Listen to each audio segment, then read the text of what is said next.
This weekend I was chatting with a girlfriend of mine. We were talking about this big front page article in the New York Times about sexting and teens. Did anybody see that? Yeah. So a 14-year-old girl took a picture of herself, completely nude. She sends it to a boyfriend. They break up.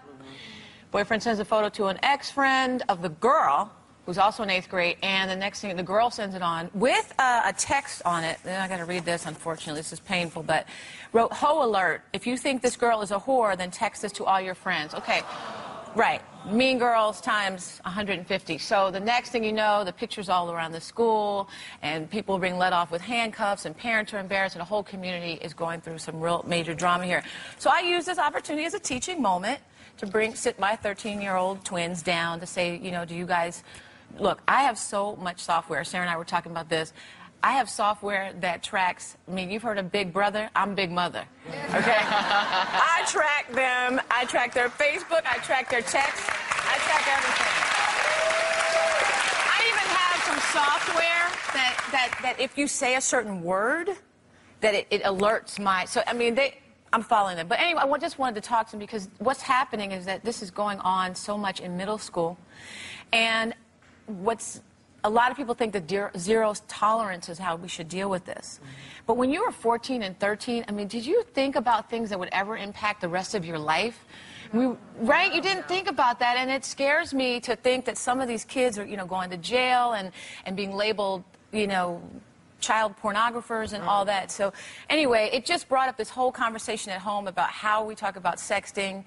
And I was wondering what you guys thought about it. It's Sharon? something now because of the way technology has progressed, and it will continue to progress, that it's something now that you have to teach your children from this big.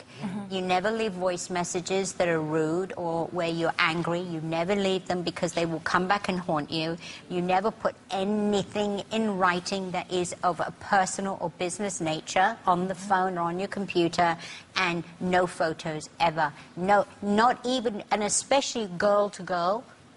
When you're with your best buddy and you're playing around and, you know, you're kissing and, you know, it's a no-no, and you just have to now educate your children to that fact. As soon as you give them their phone and their computer, that's part of their education now. You just have to, because it will come back to haunt you. Right. And it's done in innocence. It's done in fun. But it's done in also flirtation. And Leah, you were talking about just the connection. I'm sorry. No, it's all right. I just want to say on this, though, it's the problem I have is with giving the phones. Like, I don't understand why we're giving our young kids phones. I feel,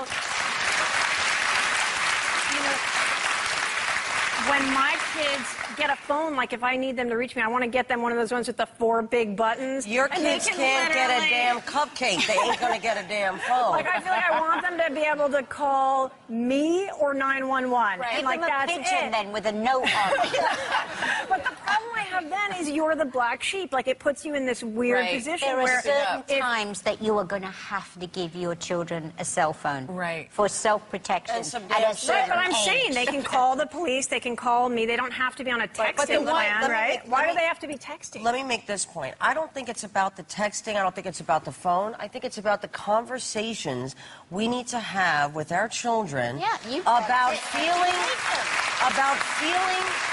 secure.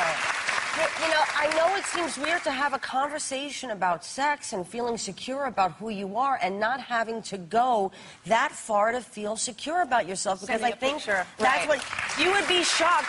Listen, I have stepsons. I know what these girls are doing at a very young age. You would be shocked to know this. But it has to do with their security, with how they feel about themselves. But Leah, you were also saying it extends into, you know, adulthood, because... Yes. How many years ago did you do that photo shoot? I did Stuff magazine when I was doing King of Queens, somewhere in the middle there, and it really came out of an insecurity that I had, that I wanted people to see me as pretty and look at me and sexy. Yeah, and sexy. It was a exactly, but that came out of insecurity. It didn't come out of anything. I'm doing art. I don't buy all that crap. Okay, I wanted to, you know, people to go, damn, she's fine. You know what I mean?